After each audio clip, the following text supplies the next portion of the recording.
حسین یا حسین یا حسین، عشق حسین میں بسم اللہ الرحمن الرحیم۔ تمام تعریفیں اللہ کے لیے، درود اور سلام محمد اور آل محمد کے لیے۔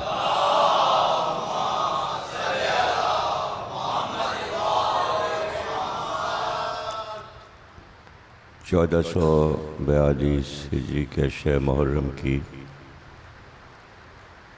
8ویں تاریخ آپ حضرات بول ٹی وی کی جانب سے یہ مجلس سماعت فرما رہے ہیں۔ ارشاد رب العزت ہے، قل لا اسألکم علیہ اجرا الا المودۃ فی القربی۔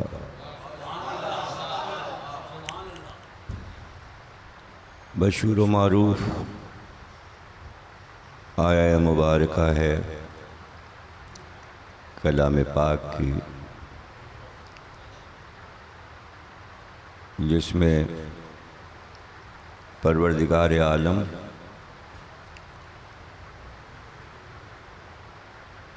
قل کہہ کر مخاطب کر رہا ہے۔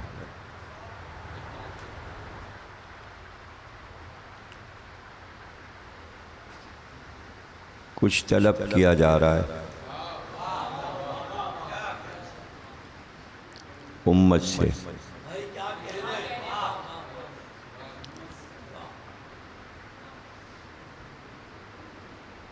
پروردگار عالم اپنے محبوب نبی سے کہلوا رہا ہے کہ کہو ان سے، قل، ان سے کہو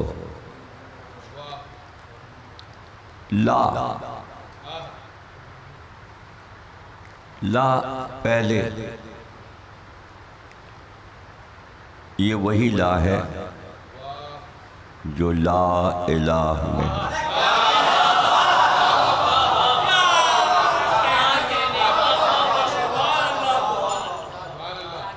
نہیں چاہیے،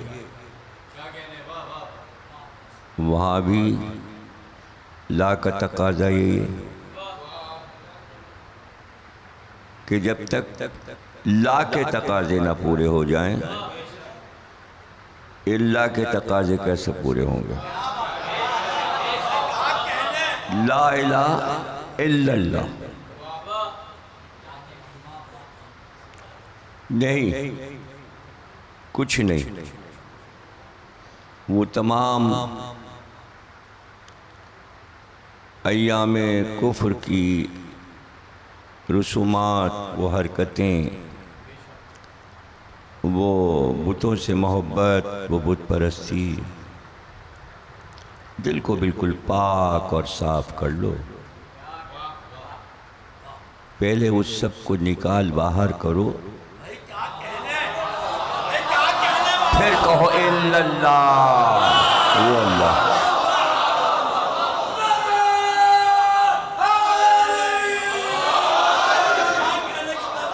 نہیں، کچھ اور نہیں، خالص توحید،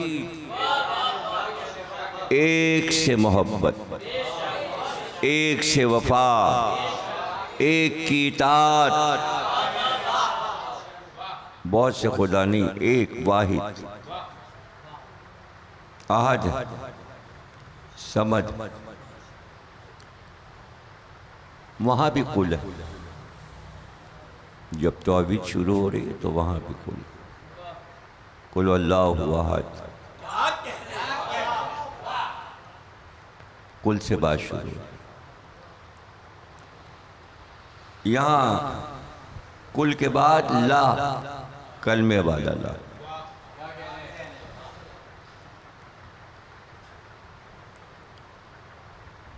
لا اسألکم علیہ اجرا، نہیں مانگتا کوئی اور اجر، اجر میں کوئی چیز نہیں چاہیے. جو کچھ تمہارے ذہن میں ہے کچھ نہیں چاہیے. اللہ کہہ رہے ہیں ان سے کہو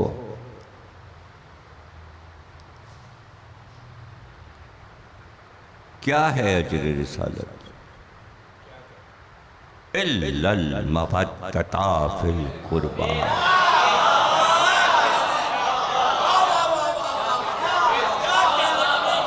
اللہ کچھ نہیں، کوئی چیز نہیں چاہیے. اس سے پہلے جتنے انبیاء ما سبق آئے وہ جب اپنے کام کو مکمل کر چکتے تھے تو ہر نبی کہتا تھا ہم نے اپنا اجر اللہ پہ چھوڑ دیا. وہ اجر اللہ پر اسی لیے چھوڑ رہے تھے. تمام انبیاء کہ آخری نبی کو اجر مانگنا تھا امت سے. آخری نبی کو مانگنا. مودت قربا سے قاف رے بے چھوٹی اے، چھوٹی اے پر چھوٹا الف، جیسے عیسیٰ لکھیں اور موسیٰ لکھیں. قربا پہ چھوٹا الف.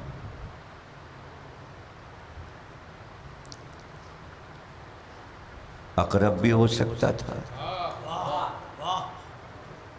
لیکن نہیں. ساؤنڈ کے اعتبار سے عین قاف رے بے والا اقرب آ جاتا.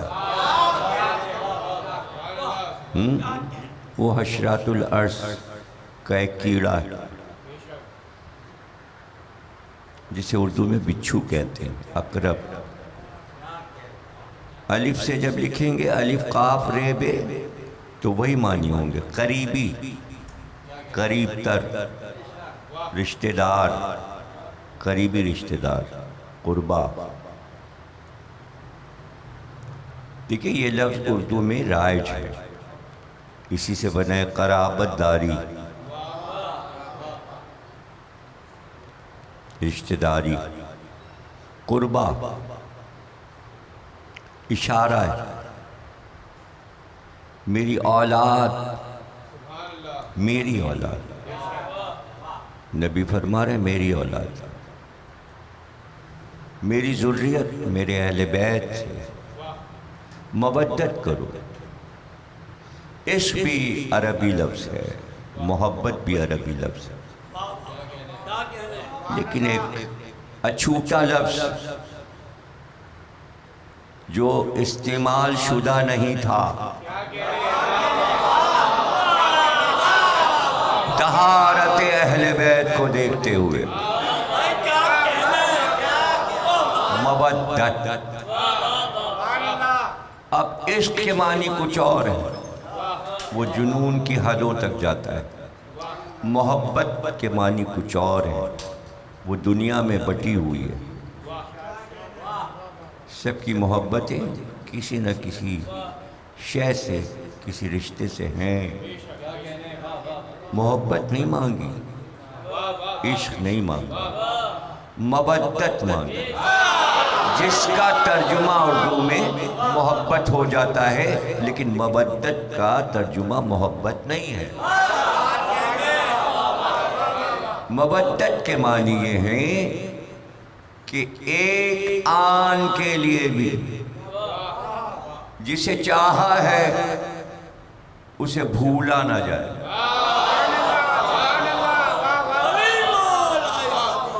اسے بھولا نہ جائے، یعنی دل میں ہر وقت وہ رہے، ساتھ ہے.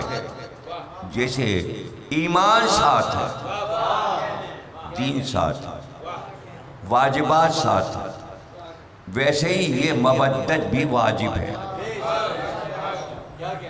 قرآن کی آیت ہے، واجب ہے اور ہر وقت دل میں رہے،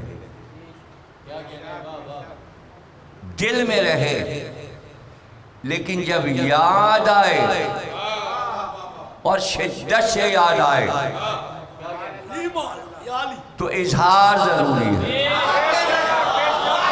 اور اظہار کے لیے درود رکھا گیا ہے۔ محبت کے لیے درود نہیں ہے، مودت کے لیے درود ہے۔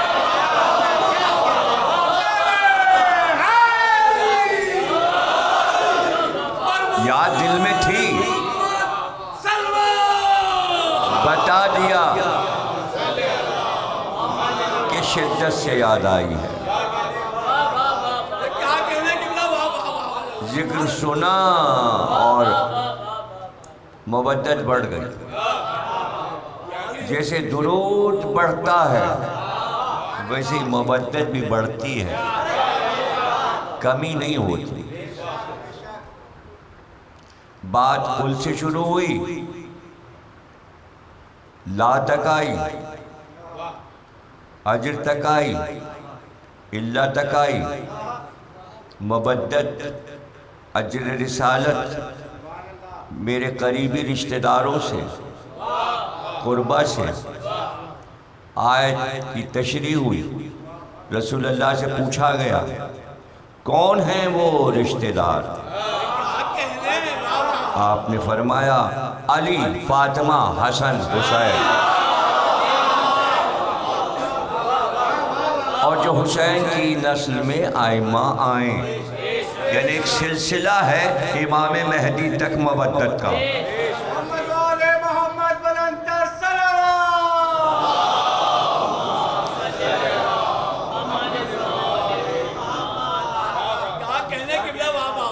اب یہ لا اور اللہ جو ہے کلمے میں بھی ہے، لا الہ الا اللہ، لا بھی ہے اللہ بھی ہے۔ اس آیت میں بھی لا بھی ہے اللہ بھی ہے۔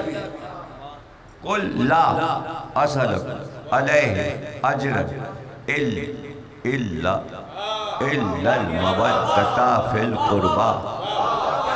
اب تیسری بار اگر کہیں نظر آتا ہے لا اور اللہ تو لا فتح الا علی، لا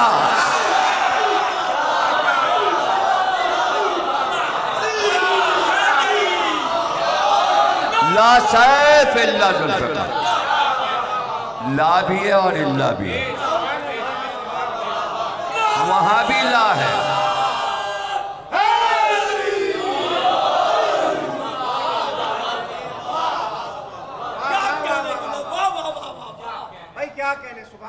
یہ آیت ہے اور یہ حدیث قدسی ہے، لا فتح الا علی۔ جنگ احد میں جب علی کی تیغ ٹوٹ گئی تو جبریل امین ذوالفقار لے کر آئے، گویا ملک آسمان کی طرف سے قصیدہ پڑھتا ہوا آیا، لا فتح الا علی، لا سیف الا علی۔ نہ ایسا جوان نہ ایسی تلوار۔ جتنی بھی آیات قرآن میں اہل بیت آل رسول کے لیے ہیں، جتنی بھی حدیثیں پیغمبر نے ارشاد فرمائی، سب انمول ہیں، ایسی ہیں کہ 1400 سال سے یہ آیات اور ان حدیثوں کی شرح ہو رہی ہے، ابھی بات ختم نہیں ہوئی۔ اس لیے کہ جب سنو تو ذکر تازہ، یہی تو قرآن کا معجزہ ہے کہ چند آیتوں سے پتہ تو چل جاتا ہے۔ جب اہل بیت کی شان میں کوئی آیت پڑھی جاتی ہے تو قرآن کے معجزے کا پتہ چلتا ہے۔ جتنی بار پڑھو گے اور جتنی بار سوچو گے، فکر کرو گے، نئے نکات سامنے آ جائیں گے، اور وہ ایسے نکات ہوں گے جو کہیں نہ کہیں لکھے ہوں گے۔ بھلے اس کتاب تک آپ نہ پہنچیں، اس لیے کہ یہ یہاں سے محبت ہے، یہاں سے نہیں،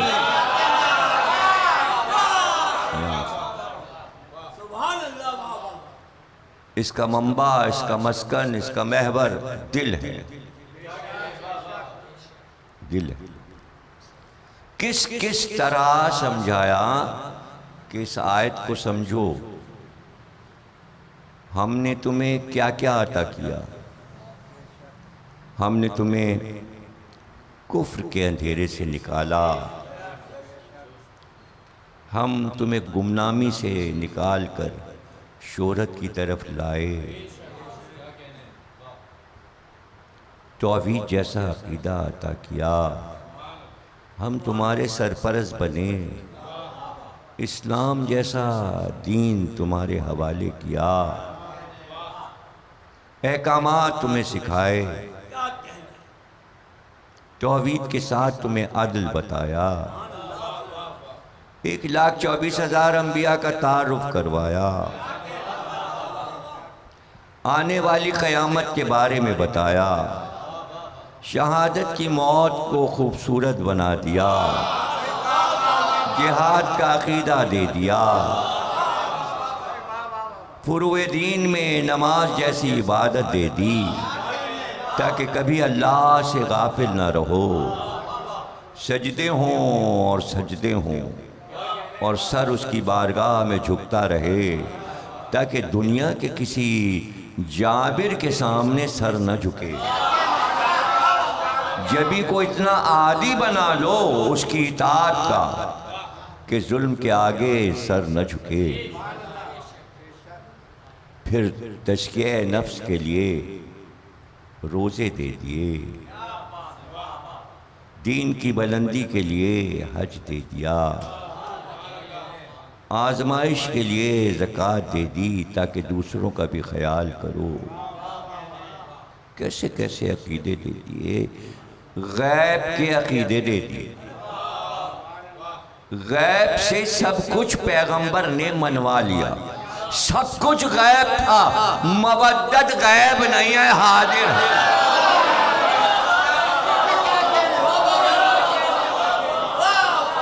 اس لیے یہ حاضر سے مودت ہو جائے تاکہ سارے غیب جو ہیں وہ یقین کی صورت میں بدلتے چلے جائیں، بدلتے چلے جائیں۔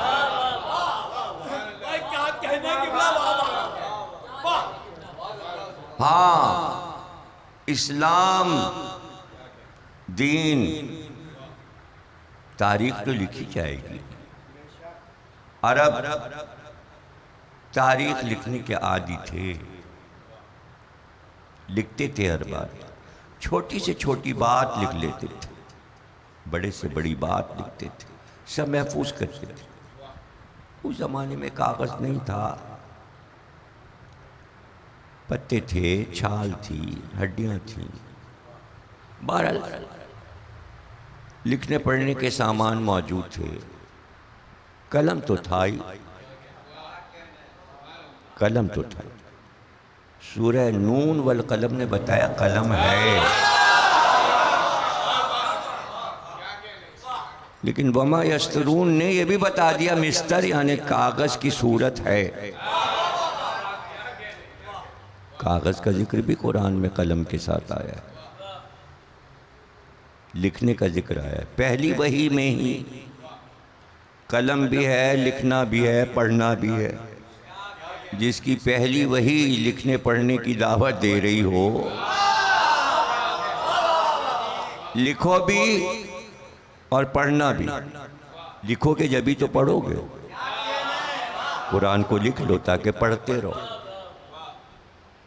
تو حدیثیں بھی لکھ لو۔ تو حدیثیں اس لیے نہیں تھیں کہ منصب بڑھا رہے تھے، اوپر اٹھا رہے تھے، نہیں، حدیثیں سمجھانے کے لیے تھی تاکہ تم سمجھو کہ جسے یہ انعام مل رہا ہے حدیث کی شکل میں، اس کی محنتوں کا اندازہ کرو، ظاہر ہے کہ سب سے پہلے اللہ نے اپنے پیغمبر کو یہ حکم دیا کہ گھر والوں کو بلا کر اعلان نبوت کیجئے، گھر سے بات شروع کیجئے۔ خاندان سے جب بات شروع ہوئی ہے تو پھر آخر تک خاندان کو رہنا چاہیے۔ یہ کیسی بات ہے کہ جس چار دیواری میں بات شروع ہو، جس گھر کے مکین سب سے پہلے دین کی تبلیغ کی مجلس کے سامع بنے ہوں، جنہوں نے سب سے پہلے کلمہ پڑھا ہو، مرد ہوں یا عورت یا بچے، نگراں حضرت ابو طالب علیہ السلام، سرپرستی حضرت ابو طالب کی تھی، عرش پہ وہ سرپرست تھا، فرش پہ ابو طالب سرپرست۔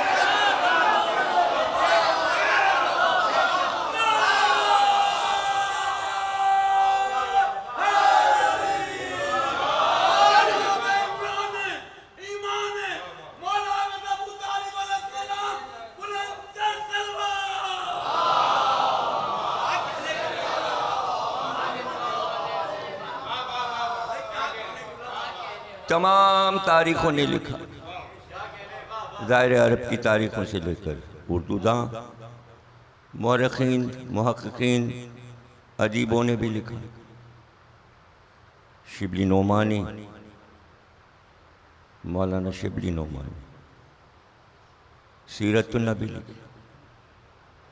پہلی نماز جو لکھی ہے کہ جو نظر آئی، عباس بن عبد المطلب حضور کے چچا، وہ دیکھ رہے ہیں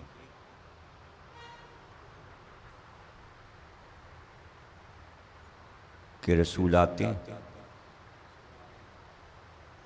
پھر ایک برقعے میں لپٹی ہوئی خاتون خدیجۃ الکبریٰ محسنہ اسلام آتی ہیں، اور پھر 12-13 برس کے علی آتے ہیں۔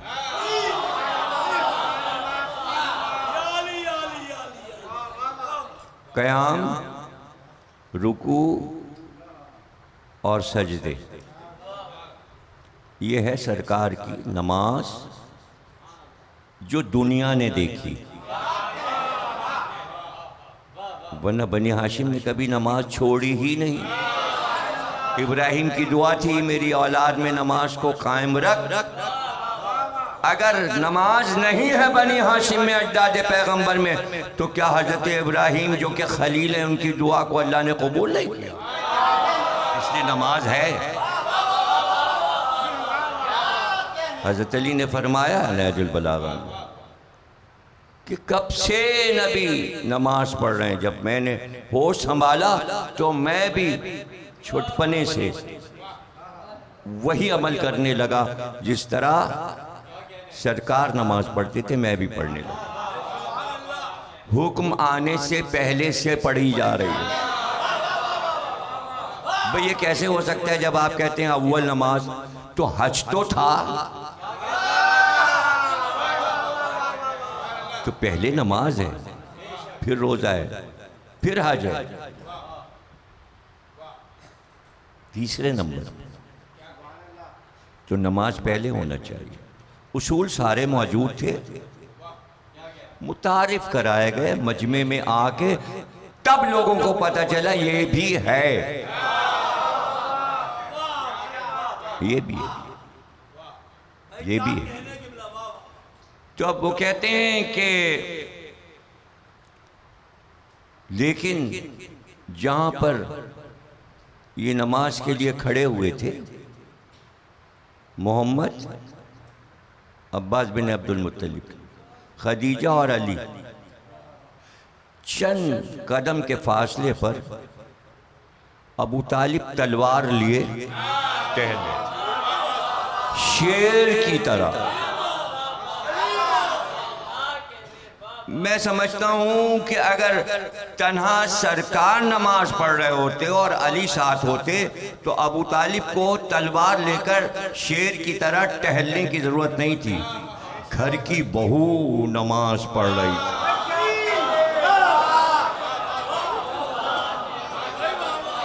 حرم رسول کا احترام پہرا ہو رہا ہے. پہرا ہو رہا ہے.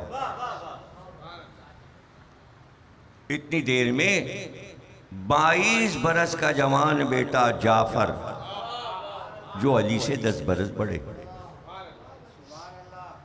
جیسے ہی سامنے آئے ابو طالب نے کہا جعفر تم بھی وہی کرو نا جو تمہارا بھائی کر رہا ہے. ایک ہے نماز پڑھنا ایک ہے نماز قائم کرنا. الصلاۃ نماز قائم کرنا. نماز قائم کرنے والا ابو طالب. اب لوگوں نے کہا خود ابو طالب نے کیوں نہ پڑھا تو قرآن میں آیت تھی جب میدان جنگ ہو جہاد ہو تو لشکر 2 حصوں میں تقسیم ہو جائے. آدھا نماز پڑھے آدھا لشکر اس کی حفاظت کرے. اس وقت کل لشکر اتنا ہی تھا. آدھا لشکر نماز پڑھ رہا تھا آدھے ابو طالب حفاظت کر رہا.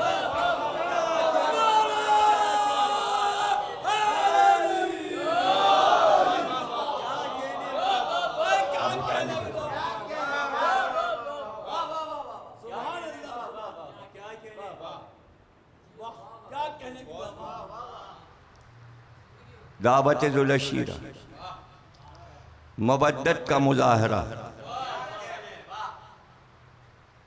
محبت ایک محبت آپ کرتے ہیں اللہ سے اللہ کے رسول سے اہل بیت سے.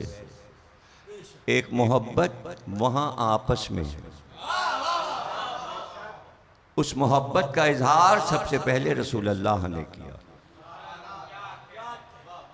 وہ محبت کیا ہے؟ اس محبت سے پالا ہے علی کو بیٹی کو نواشوں کو. محبت ہی محبت ہے. جتنی حدیثیں ہیں انہیں دہرا لیجئے. ہر حدیث میں محبت. حسن حسین میری آنکھیں محبت. یہ میرے چمن کے 2 پھول ہیں محبت. علی مجھ سے ہیں میں علی سے ہوں محبت. فاطمہ میرا جگر ہے محبت. یہ سیدہ نساء العالمین ہے محبت. پیغام بھی محبت بھی. اسی کو مودت بنا کر امت کے حوالے کر دیا. پہلے خود چاہا اور دکھایا کہ محبت ایسے ہوتی ہے لیکن یہاں محبت کے ساتھ یہ بتایا کہ یہ صرف گھریلو محبت نہیں ہے بلکہ یہ احترام والی محبت ہے. حدیث کی کتاب ترمذی شریف پڑھ لی کہ جب فاطمہ زہرا آتی تھی سلام اللہ علیہا تو رسول اپنی نشست سے اٹھ کر کھڑے ہو گئے تعظیم کے لیے. تو تنہا رسول نہیں اٹھ رہے تھے 1,24,000 انبیاء کی نبوتیں اور رسالتیں اٹھ رہے. یہ ہے احترام زہرا مودت. اور ترمذی نے لکھا صرف یہ نہیں کہ اٹھ کے کھڑے ہو جاتے ہاتھوں کو بوسے دیتے اور پھر یہ بھی لکھا حدیث مکمل یوں ہوئی کہ جہاں بیٹھے ہوتے تھے وہاں فاطمہ کو بٹھاتے تھے اور جب تک فاطمہ بیٹھی رہتی تھی رسول کھڑے رہتے. ترمذی شریف حدیث کی مشہور کتاب. تو سنت رسول کیا ہے؟ سنت رسول یہ نہیں بنے گی. سامنے کی بات ہے، انصاف آپ خود کر لیجئے.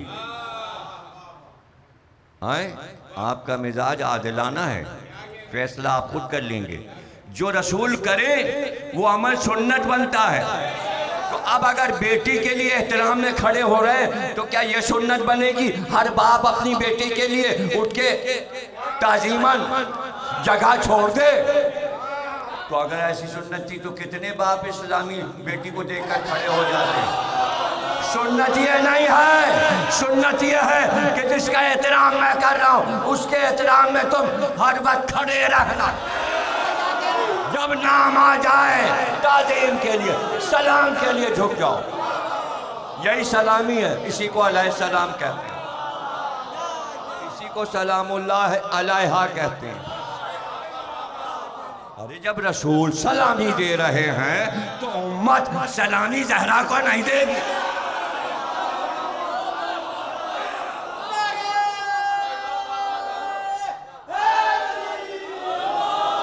سنت یہ ہے کہ احترام ویسا جیسا رسول نے بیٹی کا احترام کیا. کوئی ضروری ہے کہ ہر نانا اپنے بچوں نواسوں، ہر دادا اپنے پوتے کو کاندھے پہ سوار کرتا رہے؟ کوئی ضروری نہیں. لیکن رسول اللہ نے اس کا مظاہرہ کیا. یعنی سوار اس قابل ہیں کہ اس دوش کی عظمت کو سمجھتے ہوئے اس دوش پر آئیں. پہلے دوش کی عظمت کو منوایا کہ مہر نبوت کہاں ہے. نبی کے دوش کا ذکر ہے سورہ بنی اسرائیل میں. شانوں کا ذکر ہے، اپنی شانوں کو جھکا دو. سمجھ رہے نا؟ تو یہ محبت کا مظاہرہ خونی رشتے سے نہیں، بلکہ یہ بتا رہے تھے کہ دعوت ذوالعشیرہ میں علی نے کیا وعدہ کیا تھا، شب ہجرت کیا کارنامہ کیا. ابھی تو شادی بھی نہیں ہوئی، ابھی تو زیادہ مکمل شباب بھی نہیں آیا،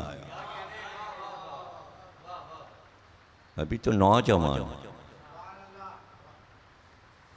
اور وہ رات بھیانک رات، سیاہ رات، اور 40 پہلوانوں کے ہاتھ میں برہنہ تلواریں جو پیغمبر اسلام کو قتل کرنے آئے تھے. اجماع کر کے آئے تھے سب کہ آج کی رات قتل کر دو. اور ایسے میں جبریل امین نے کہا بستر پہ علی کو سلا دیجئے. حکم الہی تھا. پیغمبر کوئی کام ہی نہیں کرتا جب تک کہ حکم الہی نہ ہو. اور آپ چلے جائیے. جبریل نے کہا آپ چلے جائیے. تو علی کو بلا کے کہا تم میرے بستر پہ سو جاؤ، مجھے حکم ملا ہے کہ میں مکہ چھوڑ دوں. تو یہ نہیں پوچھا کہ یہ جو چاروں طرف خون کے پیاسے گھر کو گھیرے ہوئے ہیں ان کی تلواروں سے میں بچوں گا، بلکہ یہ پوچھا میرے سونے سے آپ کی جان بچ جائے گی. تو یہاں پر دیکھیے یہ باتیں جب معصوموں کی آپس میں ہوتی ہیں، انبیاء اور اولیاء کی باتوں کے ایک ایک جملے پر فکر کیا کیجئے اور غور کیا کیجئے. جیسا میں نے کہا جتنی بار پڑھو نئی بات پاؤ گے. تو ایک جملہ آیا ہے تو سنا دوں. جس علی کے سونے سے نبی کی موت ٹل گئی اور وہ بچ گیا، وہ علی جب جاگے گا تو کیا ہوگا؟ جب اس کی نیند ایسی ہے تو بیداری کیا ہوگی؟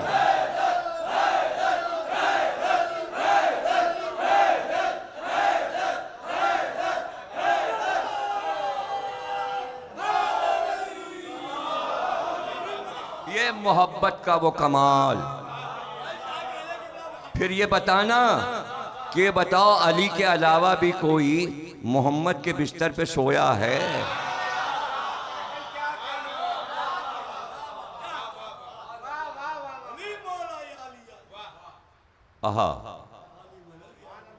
نبی کا بستر علی کے لیے نیا نہیں تھا. پوری عمر و جوانی کی گواہ بن گئی کہ جب تک بچے تھے اسی بستر پہ سوئے.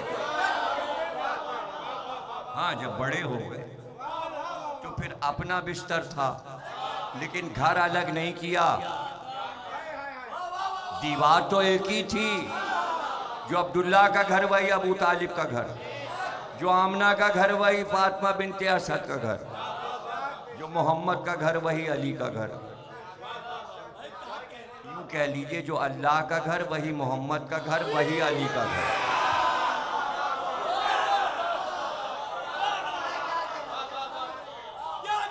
توحید کا پرچم تو یہیں بلند ہوا.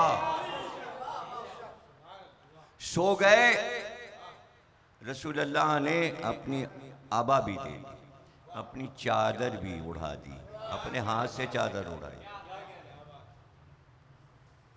چادر اوڑھ کر سو گئے بے خوف و خطر. کافر جاگ رہے تھے, کل ایمان سو رہا تھا.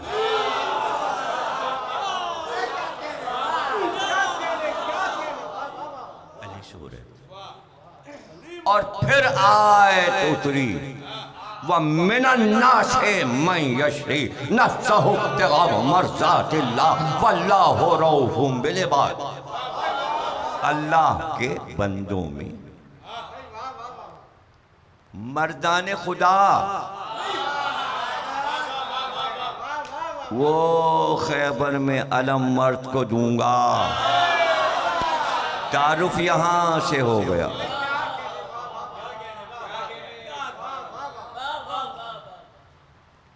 اللہ بڑا رؤوف ہے, مہربان ہے ان پر. خود اللہ یہ کہے میں مہربان ہوں. وہ کیا تعریف, وہ جو اپنے نفس کو ہماری راہ میں ہمارے ہاتھ بیچ دیتے ہیں اور مرضیاں ہماری خرید لیتے ہیں. ابھی تو اسلام کا آغاز ہے. اللہ کی ساری مرضیاں تو آپ نے لے لی مولا کائنات. بھائی تو ایسے تو نہیں مل گئی مرضیاں. نفس بیچا ہے تو مرضیاں لی.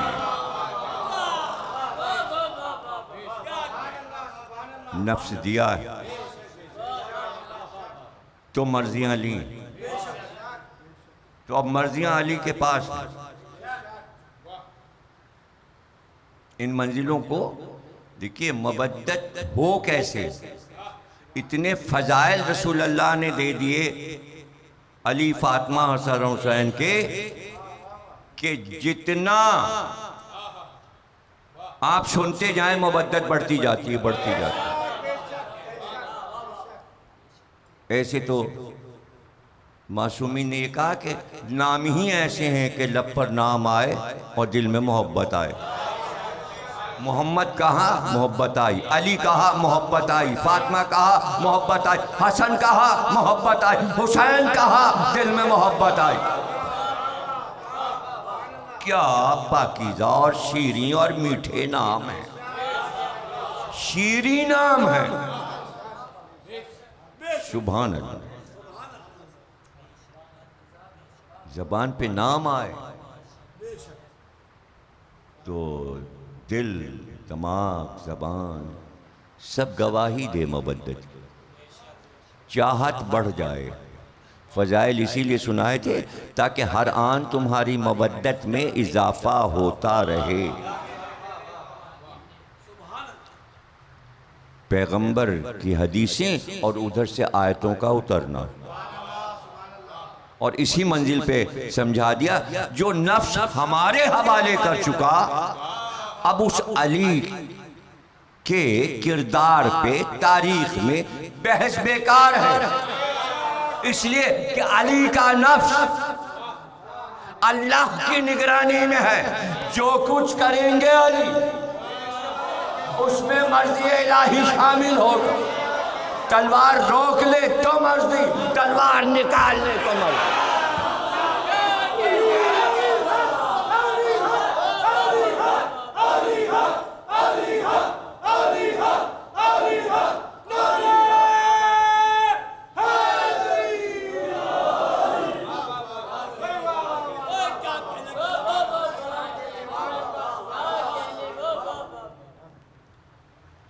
ایک عمارت بنوائی،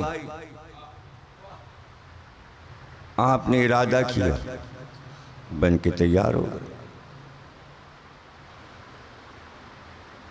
دشمن کون سے انسان ہے جس کے نہیں ہوتے؟ عمارت بنی تو دشمن کو حسد ہوا،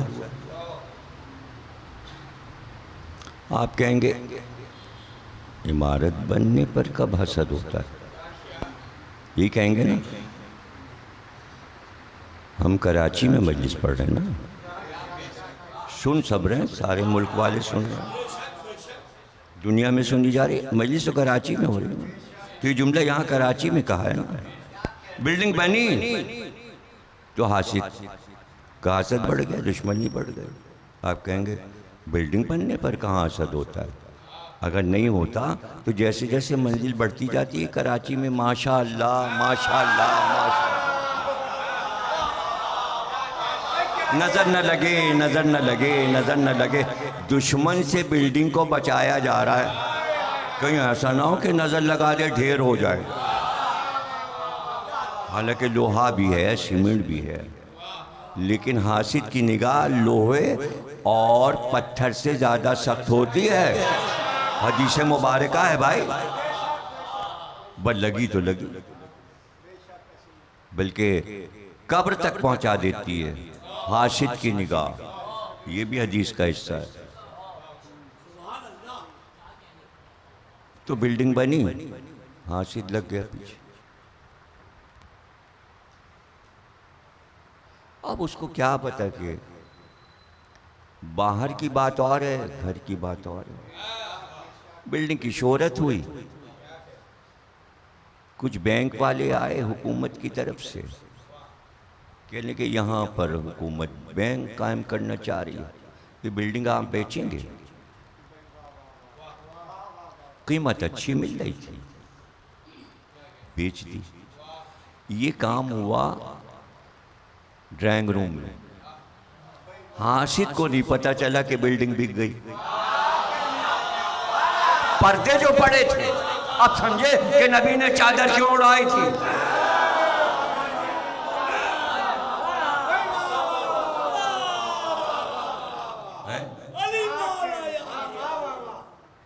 چادر کیوں، پردے پڑے تھے، تو حاسد کی نگاہ پہ بھی پردے پڑ گئے، اس کو کیا پتا کہ انہوں نے بلڈنگ بیچ دی،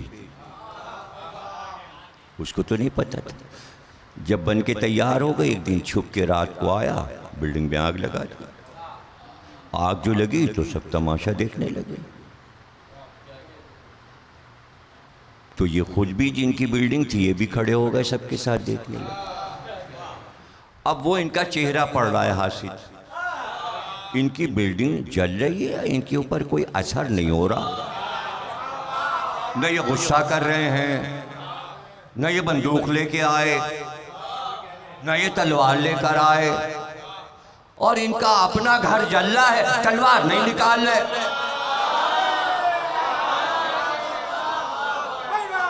حاسد کو کیا پتا کہ بلڈنگ تو سرکاری ہو چکی ہے، اب جو گھر جلانے والا مجرم ہے وہ ان کا مجرم نہیں ہے، اللہ اللہ کا مجرم ہے، اس لیے کہ سرکار بلڈنگ خرید چکی، نفس علی اللہ لے چکا تھا، اب جو کچھ علی پہ مصیبت آئے گی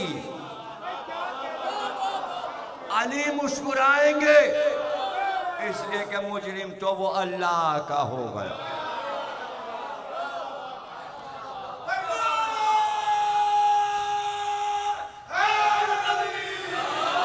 آیت پڑھیے،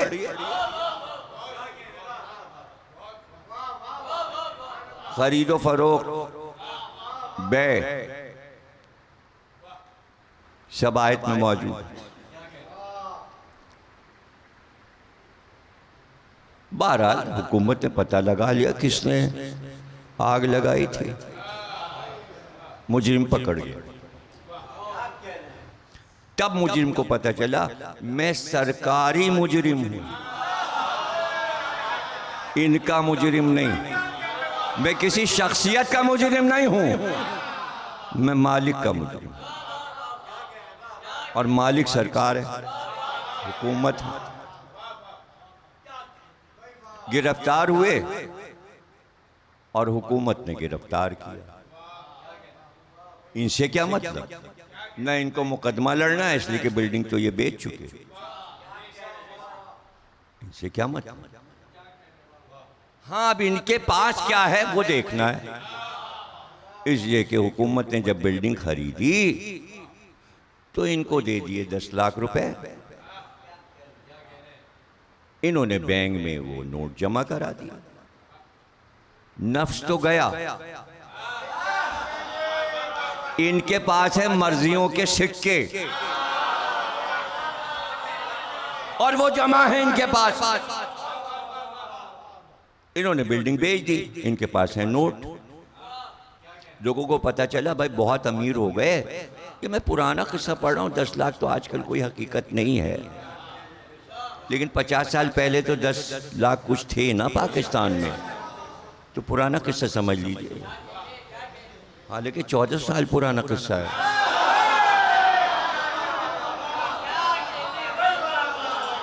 ہے۔ تو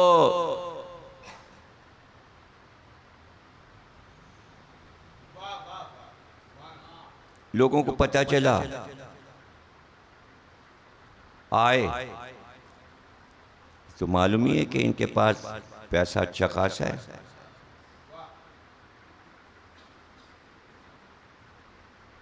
ایسا ہے کہ بیٹی کی شادی ہے، کچھ رقم دے دیجئے، اچھی بات، شقی تھے دے دیا۔ کوئی آیا بچے کی فیس کے پیسے دینے، دے دیا۔ کسی کو رشق کی پریشانی ہے، دے دیا۔ یعنی دنیا میں جتنے بھی کام پیسے سے ہوتے ہیں وہ سارے ہی کام ان کے پاس آنے لگے، اور سب کو پتہ چل گیا پیسہ بہت ہے ان کے پاس، یہ اپنا بانٹتے رہے۔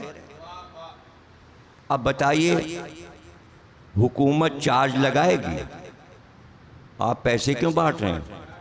ارے آپ کو بلڈنگ دے دیا، آپ پیسے ہمارے۔ کوئی حکومت، کوئی آدمی یا کوئی آ کے یہ کہے گا یہ کیا کر رہے ہیں آپ، یہ پیسے اس طرح خرچ کریں، یہ بدعت ہے؟ نہیں، یہ مالک ہے، مالک ہے۔ اب آیت پھر سے پڑھ لو، وَمِنَ النَّاسِ مَن يَشْرِي نَفْسَهُ ابْتِغَاءَ مَرْضَاتِ اللَّهِ وَاللَّهُ رَءُوفٌ بِالْعِبَادِ۔ اللہ ایسے پر ہی مہربان ہے، اور مہربان یہ ہے کہ نفس لے لیا، مرضیاں دے دیں۔ اب علی کے پاس نفس نہیں، نفس اس کے پاس ہے، مرضیاں اللہ کی ان کے پاس ہیں۔ اب اگر مرضیاں علی کے پاس، جس کا چاہے علی کو پکارے، جو چاہے علی سے مانگے، رزق مانگے، کپڑا مانگے، نوکری مانگے، شادی مانگے، علی بانٹ رہے مرضیاں، اس میں کیا پریشانی؟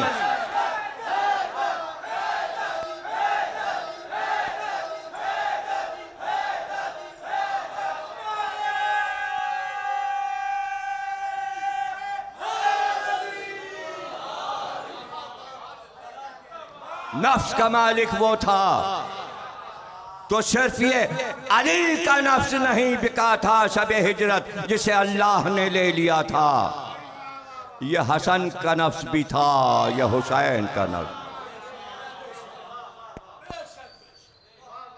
اور واضح ہو گیا تھا آیہ مباہلہ میں، فَمَنْ حَاجَّكَ فِيهِ مِن بَعْدِ مَا جَاءَكَ مِنَ الْعِلْمِ فَقُلْ تَعَالُوا نَدْعُوا أَبْنَاءَنَا وَأَبْنَاءَكُمْ نِسَاءَنَا وَنِسَاءَكُمْ أَنفُسَنَا وَأَنفُسَكُمْ ثُمَّ نَبْتَهِلْ فَنَجَلْ لَعْنَةَ اللَّهِ عَلَى الْكَاذِبِينَ۔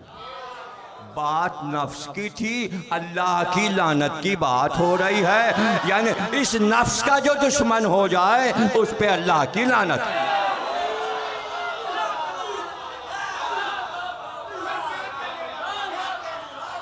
آیت کہہ رہی لعنت اللہ علی الکاذبین، وہ جھوٹا ہے، اس لیے کہ رسول اللہ نے کہا جو علی سے لڑے اس سے میری لڑائی، جو علی کو دوست رکھے وہ میرا دوست۔ اس سے بڑھ کے مودت کی مثال کیا ہو سکتی ہے؟ قُلْ لَا أَسْأَلُكُمْ عَلَيْهِ أَجْرًا إِلَّا الْمَوَدَّةَ فِي الْقُرْبَى، اسی اجر رسالت جو نبی نے ادا کیا ہے، اسی قربہ کا مرکز حسین 60 ہجری میں 60 ہجری میں گھر 61 ہجری میں شہادت۔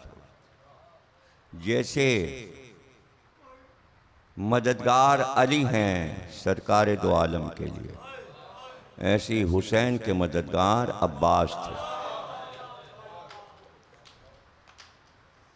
بہت کچھ سوانحات ملتی ہوئی ہے، جیسے محبت سے سرکار نے علی کو پالا تھا سینے پہ سلا کر، ویسے ہی حسین نے عباس کو سینے پہ سلا کر پالا تھا۔ جب عباس کی دنیا میں آمد ہوئی اور حضرت ام البنین کی آغوش کی زینت بنے تو حسین اس وقت 25 برس کے تھے، 25 برس۔ اور جب علی نے عباس کو گود میں لیا آغوش ام البنین سے تو سب سے پہلے آواز دی، حسین ادھر آؤ۔ بھائی کو دیکھا، کہتے ہیں عباس نے اب تک آنکھیں نہیں کھولی تھی، جیسے ہی حسین کی آغوش میں آئے اور حسین کی خوشبو پائی ایک دم چونک کر آنکھیں کھول دی۔ تو بے اختیار علی نے کہا بھائی کا کچھ نام رکھا؟ تو وہی وقت تھا جب عباس حسین کا چہرہ دیکھ رہے تھے کہ بابا اس کے چہرے سے تو جلالت آشکار ہے، یہ تو عباس لگتا ہے، عباس یہ تو شیر لگتا ہے۔ کہا تو آج سے ان کا نام یہی ہو گیا، ہم انہیں عباس کہہ کر پکاریں گے۔ اتنے مانوس ہو گئے عباس حسین سے کہ جدھر جدھر حسین جاتے ادھر ادھر عباس۔ جب لوگ ملنے کے لیے باہر آتے اور آپ تشریف فرما ہوتے مکان کے باہر تو دور 7 برس کا ایک بچہ شیر کی طرح ہاتھ باندھ ہر آنے والا پہلے عباس سے پوچھتا تھا میں حسین سے ملاقات کر سکتا ہوں؟ گویا عباس نے حسین کی حفاظت کی ذمہ داری بچپن سے لے لی اور ہمیشہ کہتے تھے آقا ہیں میں غلام ہوں۔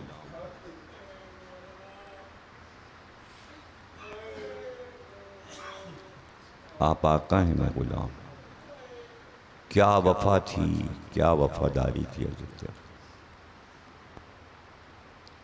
اور جب ذرا اور بڑے ہوئے تو اب گھر کے سارے کاموں میں عباس ہاتھ بٹانے لگے۔ تو حسین باسلوب علی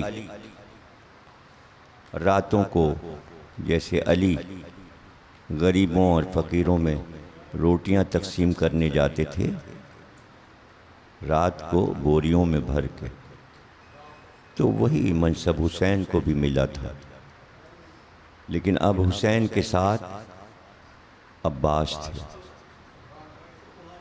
ہاتھ بٹانے والے علی اکبر تھے، اون محمد تھے، قاسم تھے، اور گھر کے تمام کھانے پینے کا انتظام حضرت عباس کے ہاتھ میں، پانی کا انتظام عباس کریں، اہل حرم کے لیے کھانے کا انتظام عباس کریں۔ تو جب قافلہ چل رہا تھا مدینے سے مکے اور مکے سے عراق تک کے سفر میں، تو قافلہ چلتا تھا، راہ میں اگر کسی بچے کی آواز آئی، عباس ہم پیاسے ہیں،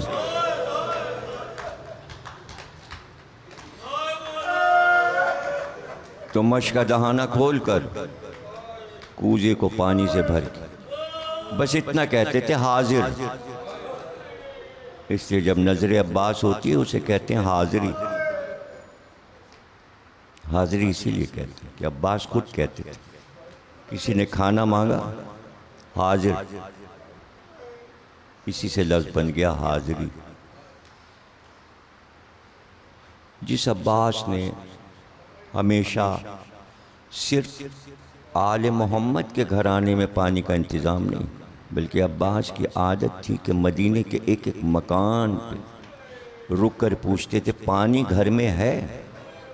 اگر کہیں آواز آ گئی عباس ہمارے گھر میں پانی ختم ہو گیا، عباس مشکیں بھروا کر اس گھر میں پانی پہنچا دیتے تھے۔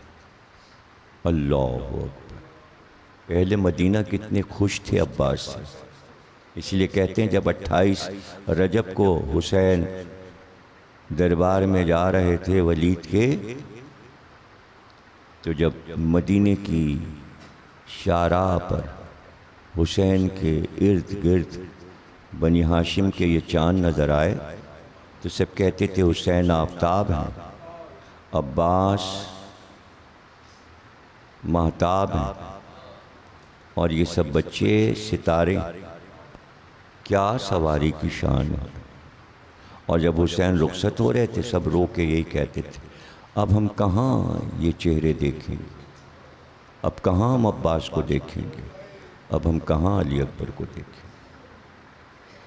ہاں، راہ والوں کی قسمت کھل گئی تھی کہ جدھر جدھر سے سواریاں گزرتیں بھاگتے ہوئے قریے اور گاؤں سے لوگ آتے، ادھر سے نواسہ نبی گزر رہا ہے، ارے عباس بھی ساتھ ہیں، ہم شکل نبی علی اکبر بھی ساتھ، اگر علی کی زیارت کرنا ہے چلو چلو عباس کو دیکھ لیں، اگر نبی کی زیارت کرنا ہے چلو علی اکبر کو دیکھ لیں۔ اور جب کربلا میں پہنچے، شجاعت اپنی جگہ، سخاوت اپنی جگہ، وفا اپنی جگہ، ولایت اپنی جگہ، سیادت اپنی جگہ، عصمت اپنی جگہ، ہر چیز میں عباس کامل تھے۔ ایسا بھائی ہو تو چھاتی کیوں نہ پہاڑ ہو۔ دیکھیے یہ شعر حسین نے کب پڑھا، اے عباس وہ آنکھیں جو تمہارے آرام دینے سے سوتی تھیں وہ اب جاگیں گی، اور جو تمہارے خوف سے جو آنکھیں جاگا کرتی تھیں اب وہ سوئیں گی۔ یہ شعر امام حسین نے عربی میں پڑھا تھا، یہ تو حسین نے شعر پڑھا تھا، یعنی جب تک عباس ہیں حسین کا دشمن جاگ رہا ہے عباس کے خوف، اور حسین سو جاتے تھے۔ عباس جو ہیں، عباس پہرے پر ہیں، یہ تو حسین کے جملے، لیکن بہن کا ارمان جس کی عید ہوتی تھی عباس جیسے جوان بھائی کو دیکھ۔ بتقریر میں نے ختم کی آخری جملے، اور اس پہ غور کر لیجئے کہ حضرت زینب کہتی ہیں کہ اکثر بابا مجھ سے یہ کہتے تھے، میری طرف دیکھتے اور کہتے زینب تیرے بازوؤں میں رسی بندھے گی۔ تو میں اکثر سوچا کرتی تھی جس کے بھائی حسن اور حسین جیسے ہوں، بھلا کس کی مجال ہے کہ اس کے بازوؤں میں رسی بندھے۔ لیکن جب عباس اور ان کے تینوں بھائی، 4 بھائی جب جوان ہوئے تو میں اپنے چاروں بھائیوں کی بلائیں لے کر کہتی تھی جس کے بھائی عباس، جعفر، عبداللہ اور عمران جیسے ہوں۔ 4 بھائی ہیں، عباس، عمران، جعفر، عبداللہ۔ ام البنین سے یہ 4 بیٹے۔ حضرت زینب چاروں بھائیوں پہ قربان ہیں۔